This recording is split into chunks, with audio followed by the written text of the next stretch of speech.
सोचें आप एक प्राइवेट कंपनी में काम कर रहे हैं, सुबह से शाम तक दिन रात मेहनत करते हैं और जब तनख्वाह का दिन आए तो आपको दे दिया जाए सिर्फ 10 ग्राम नमक। ये सुनकर अजीब लगता है ना? लेकिन तारीख में एक वक्त ऐसा भी आया जब नमक सोना नहीं तो कम से कम करेंसी जरूर समझा जाता था।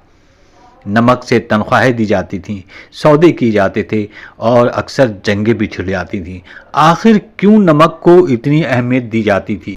आज की वीडियो में हम जानेंगे नमक की वो तारीख जो शायद आपने कभी सोची भी ना हो। हकीकत यह है कि एक वक्त था जब नमक सिर्फ खाने का जुज़ नहीं बल्कि करेंसी हुआ करता था। कदीम ज़माने में नमक सिर्फ जायका बढ़ाने के लिए नहीं बल्कि ज़िंदगी की बका के लिए ज़रूरी था। रेफ्रिजरेटर नहीं थे, फ्रीज़र नहीं थे और गोश्त या दीगर खाने की चीज़ों को महफूज रखने का सबसे बड़ा ज़रिया था नमक। यानी नमक सिर्फ चुटकी भर नहीं बल्कि ख़जाने जितना कीमती समझा जाता था।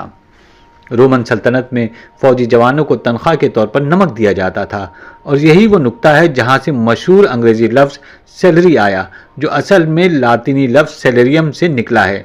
मतलब वो मुआवजा जो नमक के लिए दिया जाता था। कुछ माहिरीन का मानना है कि फौजियों को नमक के पैसे दिए जाते थे तो कुछ के मुताबिक बराह रास्त नमक दिया जाता था। बहरहाल हकीकत यही है कि नमक की इतनी कीमत थी कि उसे करेंसी के तौर पर कबूल किया जाता था।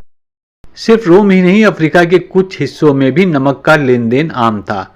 माली, नाइजीरिया और सूडान जैसे इलाकों में नमक की ईंटें करेंसी की जगह इस्तेमाल होती थीं। यहाँ तक कि कुछ बाज़ारों में चीज़ों की कीमत का तयन नमक की मिकदार से किया जाता था, ना कि सिक्के या नोट से।